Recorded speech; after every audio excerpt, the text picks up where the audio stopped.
Hey guys, welcome to the channel, The Modern Creative, where we help you become a better producer. And today we are covering the 3 things that you should do when you finish a session in Logic Pro. So post-production methodologies that will best serve you when you are finishing up sessions with clients, publishers, what have you.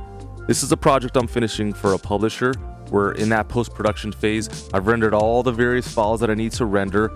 And now I want to know what else can I do to ensure that this session and my business is good now and in the future. All right, so we're in the post-production phase. You've rendered all your necessary files. This is ready to go to the publisher. What are some things that we can do to make sure that our sessions are safe and sound? All right, very first thing, go into File, Project Alternatives, and create what I like to call a B2A session, or a bounce to audio session.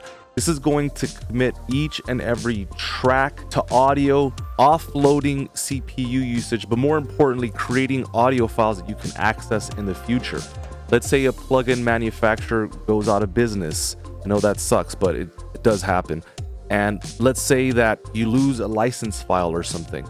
Now, if you simply go to File, Export all tracks as audio files, you can reclaim the sessions, maybe reconstruct the mix, and you are good to go. So that is the very first thing, creating a bounce to audio session. The second thing I highly recommend is to actually lock the session. So this is a very basic session, and one thing that you're not seeing in the background is that it's actually locked. What do I mean by that? If I hit Command I and I look at the properties page here, you can see that this session is physically locked. And so if I make any changes, I start adding plugins galore, start doing all sorts of stuff, it's not going to be added. Even if I try and hit Command S, it's saying this actually is not going to work for me. And so to safeguard a session, once you've worked on everything, finished the mastering, you've tuned the vocals, you've done everything you could do, now simply just lock the session to prevent you or anybody else from messing with your masterpiece. All right, and to wrap things up, let's say this test session was the final. You want to make sure that you back this up. This can be virtual, this can be external, however you want to do it. Make sure that you back this up not once, but twice.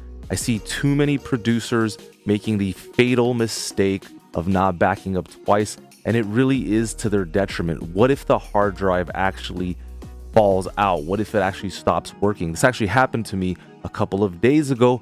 I bought a new hard drive. I left it on for a couple hours just in case. Wanted to make sure that it wasn't faulty. And of course, it started spinning out of control.